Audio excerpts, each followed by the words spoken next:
Hey, yo, what up, though? Welcome to the Living Purpose Podcast, where we educate, motivate, and celebrate those who are making a difference in the culture and the community. I'm your host, Brad B. Butler II, and today we have a special guest, my guy, Will Charles. Right now, you got a lot of different things going on for you. So hold on, let me look at the list of things that you got going on, because you are like a modern day like Renaissance man, with the way all the different things that you got going on. You're an extremely talented individual. So let's see here. We got William Charles, who is well, let's see. We got to put this at the top of the list, right? That you are a gallery owner, right? Along with our guy. Right. Hey, you can go ahead and let them know who the co-owner is with you. There you go, Dante Muse. Mr. D Muse. Right? We had D Muse on here before, my guy, right? Co-owner of the Above Art Studio. You're also an artist, MC, DJ, and producer, right? A teacher, mentor. You've graduated over 100 students to be administrative superheroes. I'm gonna let you explain that, right? Right. The oldest student that you have is 80 years old, Yes. right? And now you're also doing fashion design, Be the Boutique, Yes. right? And with 3 lines, Will Bars merch, Kiss Me, I'm Famous, and let me know if I'm pronouncing this correctly, Bellu Bell. Yeah, perfect. Okay, cool. So, like I said, y'all, Will got a lot of different things going on, Yes, indeed. but he's making them all work, right? I've seen the clothing line, right? I've seen some of the clothes that you got going on. I've heard some of your music. I've heard you DJ, and I've definitely seen the work that you've done here in Above Art Studios. So that's a whole resume. It's a long resume. Well, it's long, but it's all in the same realm. Entertainer. Yes, Right. yes, indeed. Yes, I mean, we as Black folks, we grew up entertaining, our family amongst other things. I think it started off as an escape, and it's become something I needed to share with the world. So it's a God-given thing. Yes, I put my hours in, and to tighten up the craft and everything, but it was like, you're gonna go this way, you're gonna go that way. Let me give you something to ease the pain during the time. Got you. Okay, I like it. So, like with any of the guests that we have on here, when you hear about all the accolades, all the different things that people have been able to accomplish, and they see where you're at, a lot of times they assume that it was just like that from the beginning. Ever. So, what I normally want people to know on this podcast, because one of my main focuses has been shining light on the individuals who are doing good work in the community, people who are dominating like their field. They've been able to do this for, they got some social proof, right? As my guy David Shands was saying, right? They got social proof. So take us back to what led you to, get on this path that you've been on to become this, this entrepreneur, this, I don't know if you would call it a jack of all trades. Like, I mean, because it is all within the same realm of, Yes. I like to call it edutainment, because the people are educated behind the entertainment as well. Exactly. I think that I wouldn't say my favorite movie, but one movie that stuck with me was Slumdog Millionaire. Okay. And because Slumdog Millionaire, he won the $1 million because he knew the answers. And the only reason why he knew the answers is because he went through all of those things in his life. And I'm one of those people who went through a lot of different things in my life that made me make choices. So seeing that, having the consciousness to notice that all of our houses around me have bars on the windows, and we're incarcerating ourselves. When you go to other places, you don't see that. But I don't really get to see those other places, but I knew something was wrong. Right. And I had a bullet hole in my window that I always looked at every day. And that bullet could have been me. And I think it was there before I got there. I moved in the house and I was like 15 or something like that. But my parents are Haitian descent, and knowing my background and what we had to overcome to become a free country, and one of the first free Black countries for a long time, we helped free others. So I knew that this particular prison I was in, I had to become free, and I had to free others. So that starts the journey. Along that journey, I was met with all the obstacles that you can think of, police interactions that didn't go quite well, and so that's why when you see these police killings, well, I've been in that position where I could have been that person, where they pulled up on us van and a couple of cars and locked us up for no reason. You know, I also been in a place where I've gotten stabbed, and I have a metal plate in my arm, metal pin in my leg, punctured lung, over 100 plus staples, not stitches, in my body, tubes going to my lung, pulling out blood. So I had all of these things that said, not only have you have to free yourself, but you have to free others. So everything that I do has a purpose with it. Got you. Now, I know you said you moved into that apartment when you were around 15. Now, were you born and raised in New Jersey? I'm born and raised in New Jersey. So I feel like I always tell people I live a double life because my parents are Haitian, so I'm first generation being born here. My brothers and sisters was born in Haiti themselves. There's only two of us. Me and my youngest sister is only about 11 months younger than me. We're born in New Jersey, and I say the double life because when I'm inside of the house, everything is Haitian culture, everything, speaking, etc. When I'm outside, I was a regular black kid according to what people said. Oh, you don't look Haitian or whatever. But there was so much hatred for Haitians. This is before Fugees and all that. When the Fugees came along, they helped, ease the tension. But there was wars between, Americans and Haitians in my city. There was wars between Dominicans and Haitians, or Dominicans and Americans, or Dominicans and Puerto Ricans. Like, there was wars between cultures, like real clashes, real fights, some people got really hurt really bad. Right. So I lived that dual life almost because outside, nobody thought I was Haitian. And, after being around them anyway, there was no hatred towards that. So I might have eased it in my neighborhood a little bit, but, everywhere else they were warring. So I lived that dual life, between being perceived as such and being such. Gotcha. Well, since we got the opportunity, why don't we go ahead and shout out your Haitian family real quick. Sakbase, you know what I mean? There you go. There There you go. I just want to make sure y'all feel loved and y'all feel welcomed here, all right?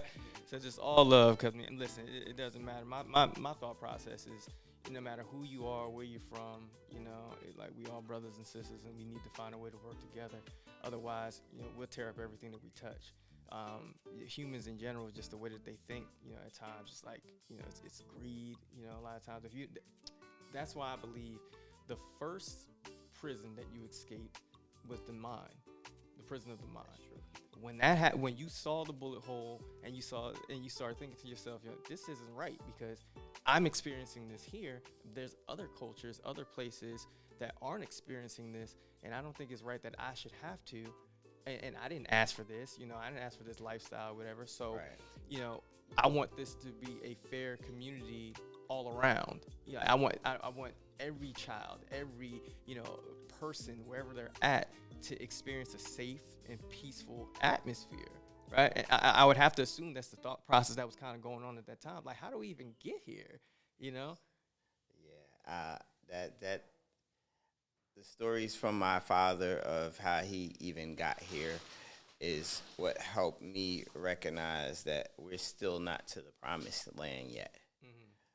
He's from a rural area in Haiti where you can't get a passport or a green card or anything to take a trip anywhere. So when he sold his way to the United States, sewing clothing to the United States, he used to sew clothing for the carnival, and he saved his money, and he got his family over here.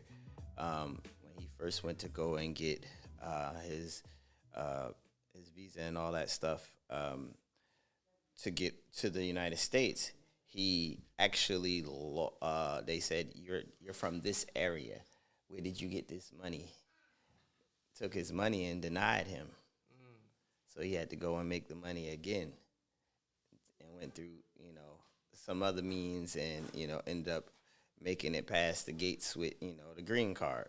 But essentially, because where he's from, which is what happens here, where you're from makes you who, like, you don't belong here. You don't belong in this sector because, just like being pulled by the police, you go in the wrong neighborhood, they say you don't belong here. You need to leave. And that's the same thing that happened to him. So that story, along with just understanding my ancestry, molded me in the same way. When I was met with that, I said, you know what, there's another way, or I gotta try again. Got you, man. That's deep, man. Okay, so all right, take me back to the first entertainment engagement that you partook in, and how did it make you feel? Which one was it? Was it DJing? Was it rapping? Was it like, which one was it? I think it was definitely rapping.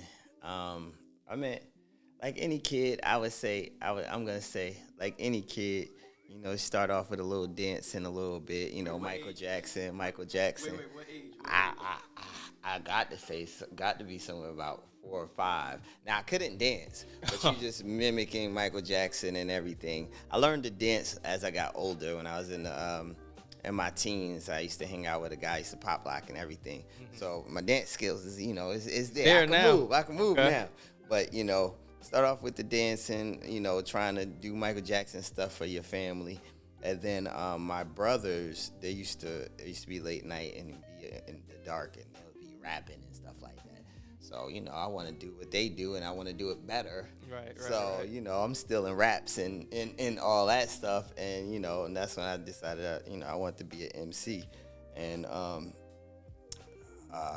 had ABC and all that. You had Another Chris Bad Cross, Creation? Another Bad Creation. You had Chris Cross. Aisha?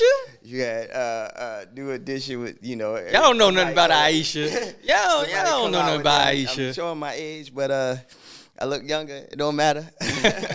But so all those young stars came out, and they were doing their thing, and I was like, I want to be that. I want to be that. I want to be able to take care of my family, but I want to be able to voice my opinion. As a child, you can't say anything. And I was very quiet. I never talked unless, spoken to, etc.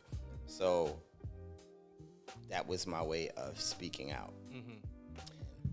And those were like, oh, man, like they saying what they want to say. And that's what you perceive. They saying what they want to say, jump. Like, right. You know what? I get it. In my family, in my house, my mom, she allowed us to just ask whatever questions we want, be outspoken, and it was just like, this is supposed to be the safe haven for you, so you can go ahead and say how you feel, whatever. It doesn't mean that she's gonna agree with it or she's gonna change nothing, but it just means that you're allowed to voice your opinion. So I always kind of had some of that freedom. Now, obviously, you couldn't be disrespectful, right? But you could ask, like, hey, why does this look like this, or why is this that, or why did what's the purpose for this, that, why did we go here, do that? And she would explain to you. And she was like, if you're gonna ask me the question, I'm gonna give you an answer. Like, but I'm not gonna give you a little kid answer. I'm gonna give you an answer as if you were an adult. So whatever you ask for, be ready for the answer. So wow. I was like, okay, cool. Yeah. Right. Cool. So obviously, with having that type of, I guess you could say, freedom, I always felt like I would question teachers in school. So obviously that got me in trouble. He was in trouble because all the time. Not so much in trouble all the time, but it was like they knew you had to come with factual information. You couldn't just tell me whatever you wanted, right. And I was just going to believe it. I'm like, nah, Easter Bunny ain't real. No, all the fairy tale stuff. Like, we didn't do that in my house. Like, my mom was like, I bought these gifts. All right? Mom Dukes, that's what I'm talking about. I bought these gifts. All right, knock it off. Rabbits don't even have eggs. Like, they don't do that. So she didn't play none of those games. My dad was like, whatever, that's your mother. You ask your mom, right? So it was a certain amount of freedom that I had to know that there was always truth in what I was saying, truth in what I was hearing. So you couldn't just get over on me. And of course, like I said, it got me into a couple debates with my teachers, because they would say one thing, I'm like, that's not true. Not true. Oh man. And you can't make me, you can't make me believe something. I wish that's I not was true. that brave. I wish. Yeah, and I've always kind of been that person ever since. So that always, like, certain people didn't really want to deal with me, rock with me, and stuff like that as I got older, because it was like, bro, that's a lie. Bro, it ain't factual, bro. Why would you do that? Like, why are you doing that, this, that, and the other? So, and then especially when I really became more mature to the point where I'm at now, I would say certain things like, okay, I don't drink anymore. And they'd be like, well, why not? What's the problem? I was like, you got a drinking problem? No, I don't have a drinking problem, but it makes me less productive. And they'd be like, what? That don't make sense. This $1 million, yeah, that's them. That ain't me. So you sever some relationships or whatever because of things like that. I never done drugs or anything like that. So that was just always my thing. Right. But it's that level of freedom and clarity that you have in your mind. When you get it, you can't act like you don't have it anymore. Yeah, right? That's the truth. What's the truth? Listen, it's a double-edged sword when it comes to knowledge. When you have freedom and you have information, you can't act like you don't have it anymore, because it's there. That's the tough part. Yeah, I tell people all the time, like, when they're kind of lost or whatever, it's like they're living in triple black. It's when you don't know that you don't know that you don't know. But once you do know, now, like, the world opens up to you. It's like, okay, I know about stocks now. Okay, I know about the business world now. I know about the entertainment industry now. You can't get over on me. Like, I know how to write a book. I know how to, you know what I'm saying? Right. So when people come around, they try to hit you with the flim flam, or you could tell them like, yo, bro, this your first rodeo. You don't know what you're doing. Right. Like, okay. Right. So little stuff like that. But so you said rapping was pretty much like where you really got started. Yeah, that's where I really got started. Just being able to put some words together, make it sure it rhymed or whatever, and I did all the type of rap where I talk smack, or I shot at 50 billion people. What I mean? I did all that. I did all that. So with doing that, 50 Cent era. Yeah. I went through all of those different styles, but I always tried to put a little bit of truth and a little bit of myself in it. And one of my friends used to always, when we used to rap together, he used to always write about being just about some of the hardships in life and the things that's going on. So it actually took to me as well, and I was like, when I do this again, after doing it this way for so many years, I said, when I do this again, I'm gonna make sure that pretty much almost every bar is going to be about something, not just braggadocious raps. Meaningful. Yes, definitely meaningful. And with my project that I released, Black as ... you see, it was about being black in America, but it wasn't preachy. It's not preachy. It's about the experiences that you go through. So anyone can pick it up and listen and understand, and it's not super metaphoric. It is really simplistic and pointful, but it's beautifully made. It was definitely God in the making. He put that in me. It definitely was inspired by the protesting and the deaths that happened to the Black Americans. It definitely was inspired by my life living, as far as trying to navigate through these woods and these bayous. That's what it feels like. You're being hunted, and you have to be able to navigate properly without being killed. You can't say certain things without being killed, social media wise, with the cancel population. So, we have songs such as, Black Alumni, Better Place, Freedom, Can't Take It. All these songs my music is like a recipe when I'm making it. So it's a meal that I'm putting together. So I'm feeding every part of you. You're going to get an appetizer. You're going to get, your main course meal. You're gonna get your desserts as well. I even add a drink to it, you know. But when the product is finished, each piece of that product is a short film. So there is a story, there is a narrative, there is an understanding from wherever standpoint you stand in. You'll be able to grasp that concept. Got it. So you would say it's more conscious. Yes, it's definitely more conscious, but it's not preachy conscious. Right. It's not overly done. Yeah, it's not overly done. It's very poignant. Like, We've been there yes. before. We've seen some of that. It's like, all right, I'm done. You done talked about that 1,000 times. I'm done. And yeah, so I don't say the N word one time in there. So. Oh, hey, You know what I hey, mean? praise God. You know what I All right. mean? Listen, all right. So, shoot. With that being said, who? I don't know if you want to say who's your favorite rappers. Yeah, let's go with now. Who are your favorite Now. rappers now? Give me your top 5. I'm gonna say, no order. I'm gonna say Kendrick, Cole. Those are the two that I really, really like and know. And Kendrick just put something out. Yeah. And I saw only a piece. I didn't see the whole thing. So I saw Kendrick, Cole. Who else is there? Who else is there right now? That's out right now, like brand new. I have no idea. I'm gonna say Kendrick, Cole. You can give me some old school too. I like Kane, Rakim, Nas. Oh, Nas is out right now. But Nas, oh my God, I listen to Nobody every morning because that's a freedom song to me.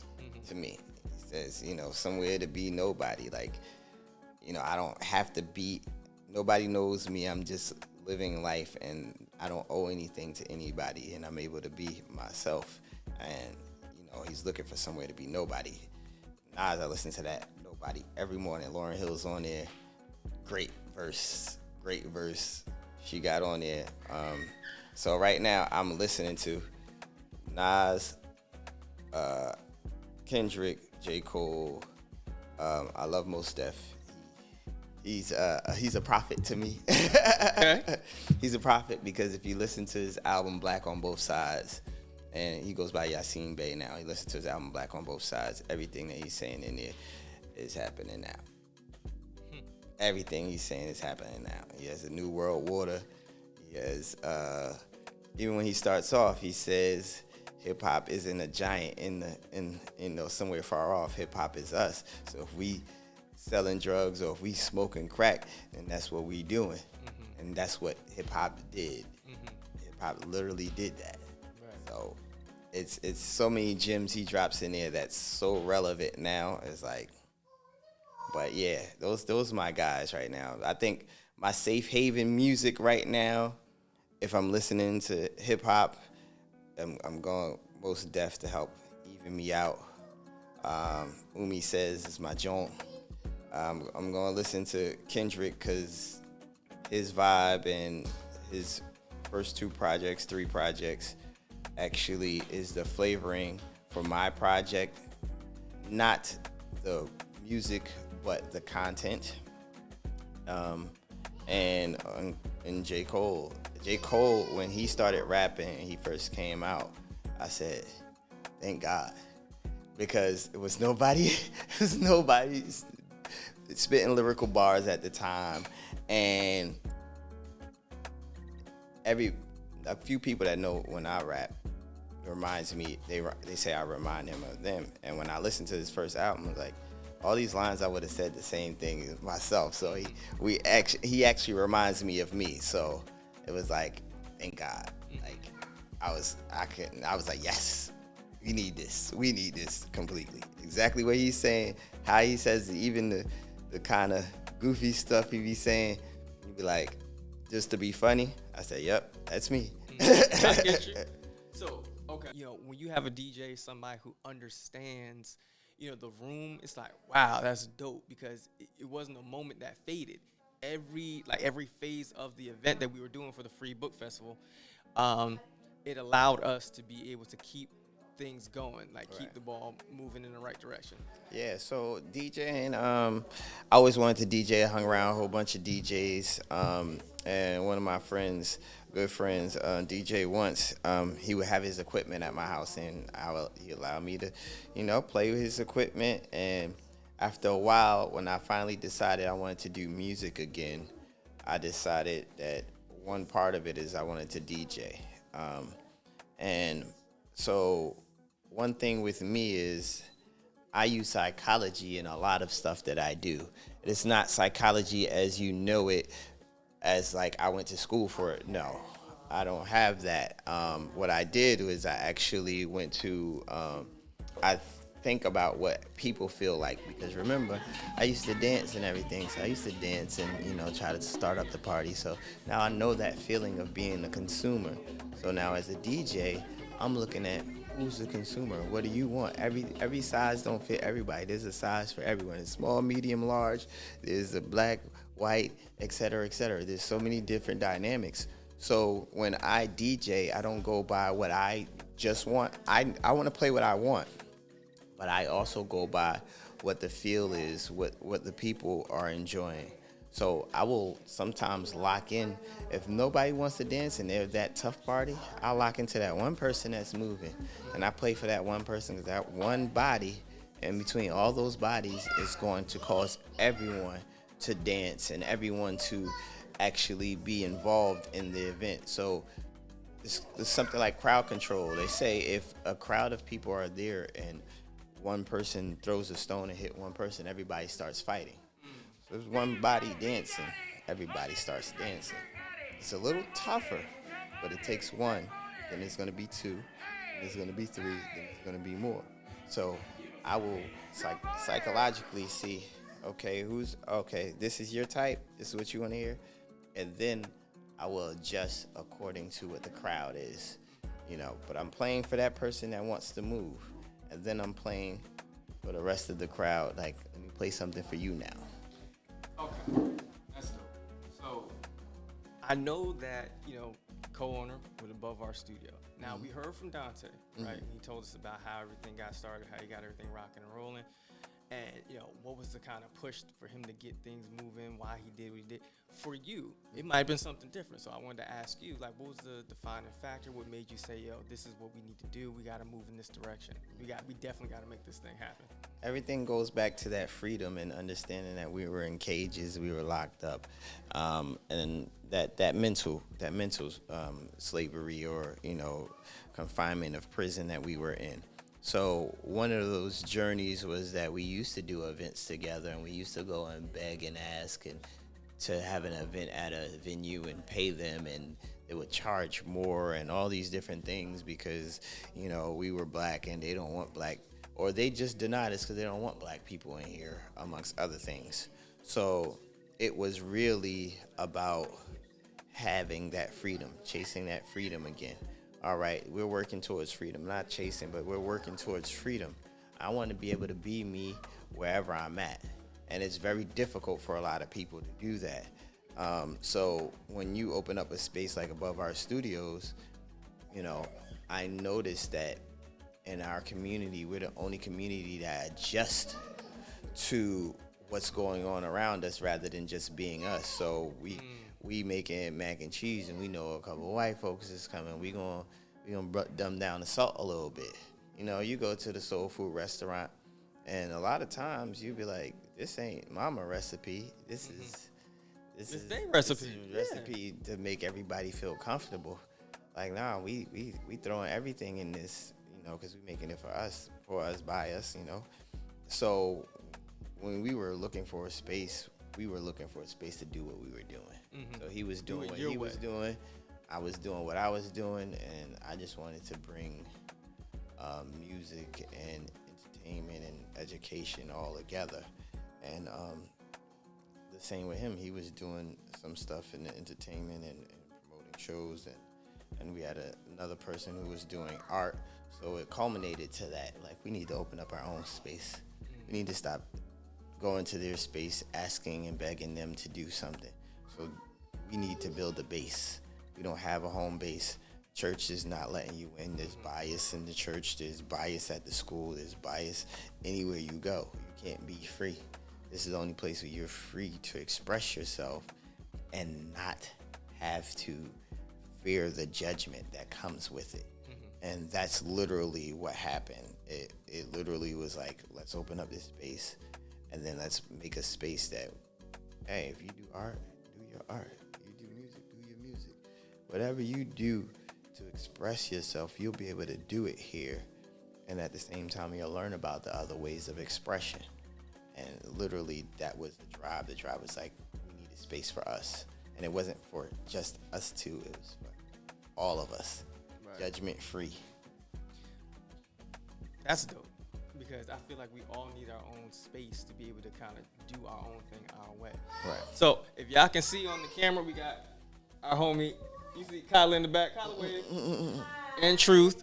You're trying to be as quiet as No, y'all good. You already know how. You listen. You know how I get down. Yeah, y'all should be. Yeah, they should be used to y'all by now. Shoot, listen. If Kyla and Ray and Truth can't come, I ain't coming. Listen, y'all already know how that goes. So y'all see Kyla in the background. Actually doing the work that we say that they do, the hidden gems, actually helping people find books and giving away books for free and taking donations and stuff. And then of course Truth is doing what he does. Yes. Say hi, Truth. All right. He wants some candy. Yeah, he reaching for something. Right. So, man, with all that being said, what's next for you? I mean, because you've done a whole lot and you've accomplished a whole lot, right? So you've done rapping.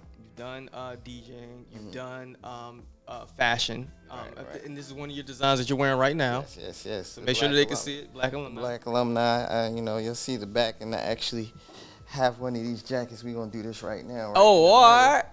For you right here, my good sir. You done brought me a jacket. This is the Black Alumni. Okay. Now listen, I thought I was black before, but apparently now I'm alumni. There you go. Y'all see that? There you go. And now, if they want to grab one of these, where do they go to get it? BeTheBoutique.com. That's the letter B, the THE boutique, BOUTIQUE.com. BeTheBoutique.com, and you'll be able to pick that up. This is a part of the merch collection for the music. There's an actual song that goes with this, Black Alumni, and it's really about togetherness amongst the people. So if you've ever been to college, you're an alumni of that college. So this is an alumni for the people. I like it. You know what I mean? So, let me take that off for you, and you go ahead. You can throw that on if you like. You know what I mean?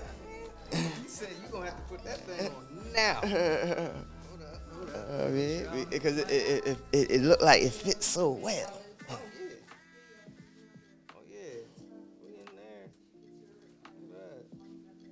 Y'all see it?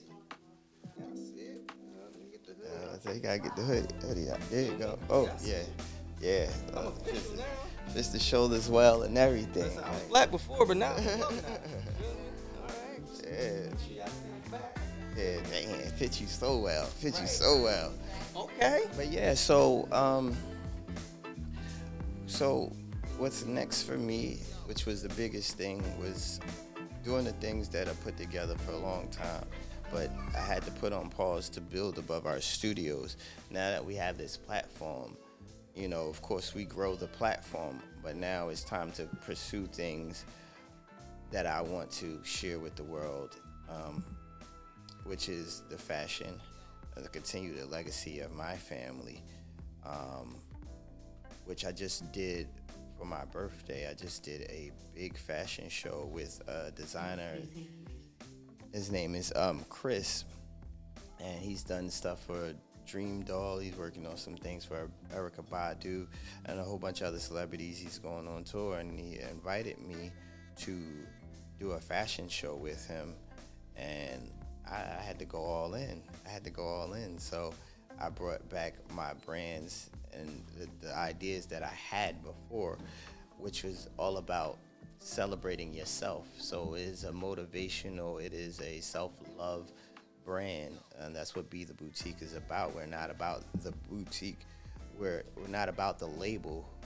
We're about you. So you wearing the same jacket that I have, you're not wearing it the same You know what I mean? That look good on you. You know what I mean? And so it's a celebratory brand. We have Kiss Me I'm Famous, and the Kiss Me I'm Famous is simply to say I love myself. I'm a celebrity. Celebrate myself, and that's for the ladies. It's not an invite. Yeah. It's not an invite. It's for the ladies. It's celebrating yourself. We idolize too much when we should be celebrating ourselves. And the Kiss Me I'm Famous is like kiss yourself in the mirror. Like you should celebrate yourself. You know what I mean? And other one, Belu Bel, which is in Creole means beautiful. You're beautiful. And I'm starting off with the men's on the Belu Bel, only because I have the Kiss Me I'm Famous for the ladies, and they're both interchangeable. But I'm being conscious on how I'm putting them together.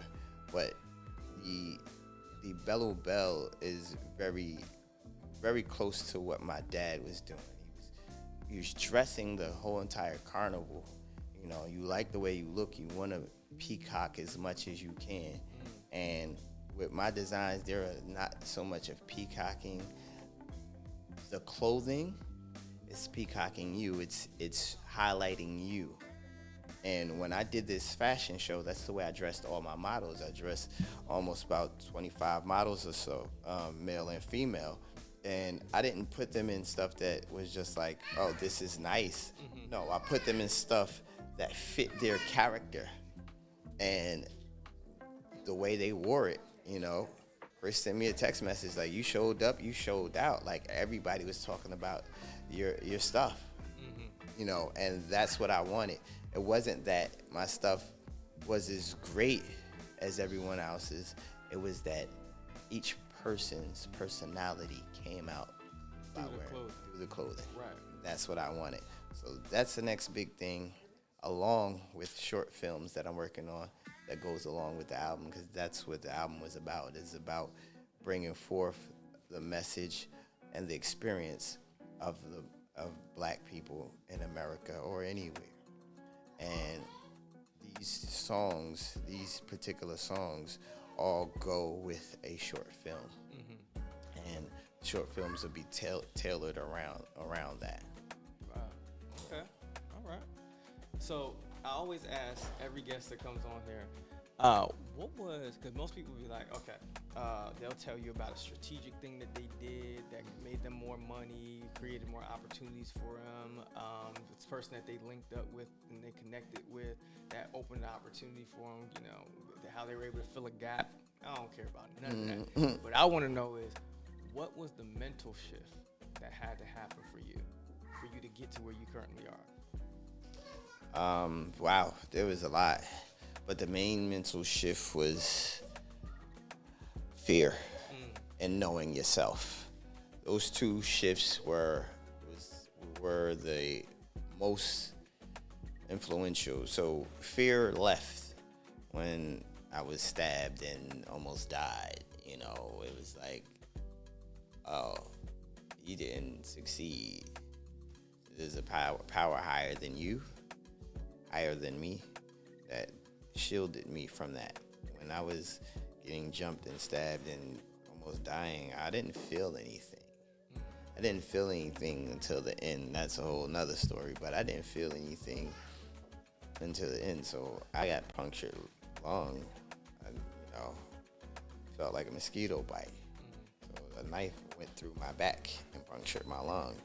My arm broke like porcelain. I hurt it. I did feel when they cut my tendon, and I used to be a high jumper. I was ranked number 4 in the state of New Jersey going to the state finals. So I'm jumping 6'6" or something like that, and you cut the leg that, you know what I mean? That's jumping, even though it was after that time. But, physically, even though I'm a small guy, physically, I was very powerful, and I relied on it too much. So it changed my mind. Like, you need to rely on your mental. You need to learn more about yourself, where you come from, So that's your Haitian culture, that's your African roots, and you need to not fear what men do because men will die. So that fear of everything, fear is there, but the courage outweighs the fear. Wow. So I became the lion. I'm not the biggest, strongest animal out there, but everybody's afraid of the lion or what is told by science. I'm just not scared no more. So I gotta, and whenever I get scared, I muster up enough courage to take that leap. I did a fashion show in less than 30 days with nothing ready, nothing set. I started doing work like a week and a half before. And that same day, I did a live show with my partner, Diaki Beats, and Omar Edwards and Ela She, where I couldn't get the band together. I couldn't get a band together, so me and my partner brought out our MPCs, and that's the music production side. Brought out our MPCs, and what we do is we do live house music. And we had Omar Edwards on stage, all imprompt, nothing practiced. Ela She on congos, and we turned this out, and I performed most of my album that same day. Wow. And I could have easily been in fear and said I'm not doing it, but it ended up being a great, we call it one ridiculously awesome show. Improv. And that's what it is. Wow. And we'll do a part 2. Okay. That fear will have you frozen. So even though you may fear, use that fear as a catapult. And even if you can't, use that courage to fight against that fear. And that courage will always win. And whatever happens when you surrender that outcome, whatever happens will be for the betterment of you. Win, lose, or draw. Wow, that's crazy because, listen, and I'm gonna say this, but think of something that you want to say, closing statement to close us out, because I know we about to wrap this up. Okay. So I hope y'all caught, what Will was saying there, where, a lot of the things that we fear, man, like if you can just get to the other side of that thing, the other side of fear, bruh, like life is so much sweeter on the other side. Yes, like indeed. y'all know, like I talked to some of y'all know my story. It's your first time watching, maybe you don't know my story, but listen, I spent 10 years in special ed classes. I was fearful of the educational system. I wasn't trying to write nobody's papers, take nobody's tests, nobody's quizzes, take nobody's classes. But I put myself in the situation, I backed myself in the corner, and I burned the ships. And I said, listen, come hell or high water, I'm getting through this with my degrees and whatever it is I came to get. And I signed my name on the dotted line saying I was going to start this and I'm going to finish. And I ain't leaving this university until I get what I came for. So that was my thought process. And that's how I approached that and everything else that's come my way. Writing my book, wrote my book in 2 weeks, published it in less than 6 months. Sheesh. Started my business as a speaker, been Beast. full-time doing that. Been able to travel, go to other countries and speak. And all these things started with fear. There always was some fear in the beginning of it that made me feel like, oh, well, who am I? My story ain't good enough. Or who am I to try to this, that, and the other? Who am I to even try to be successful or want to be successful? Right. Or want to have money or be able to take care of my family? Like, who am I? Like, what makes me so special that I'll be able to have and attain those different things? Once I punched fear in the face and was like, listen, what's up? We're gonna have to see how this is gonna go. Exactly. Right? Doors started opening. I started connecting with the right individuals, right? People started putting me in position. People started valuing the gifts that I have, right? And he started putting me in situations where it was like, Brad, we know that you'll be successful here. We're going to put you around those who appreciate you. And Eric Thomas says it best, go where you're appreciated, not where you're tolerated. Exactly. And I started doing that. I left the situations, I left the people, the environments, the communities, whether they were the same color skin as me as not. Friends or family members didn't matter. If you didn't appreciate the gift that I had, and you didn't appreciate the value that I bring to the table, and the intelligence that I have when it comes to my craft, then you're not an asset. You're a liability. Absolutely. So I can't keep you around. Absolutely. So I made the necessary adjustments, did what was best for me, my wife, my family, right? And because of that, it put me in situations and put me in rooms that I never thought that I'd be in. And, to God be the glory, I'm in the situations I'm currently in now, and we're just keeping this thing going. It's only going to get better from here. Yes, So indeed.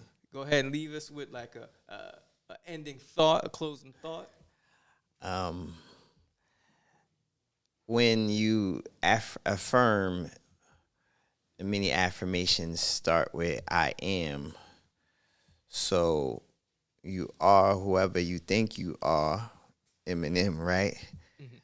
But you must understand that these statements are made to tell you that you are this, but you need to understand that you are already that, and understand that, and just be grateful.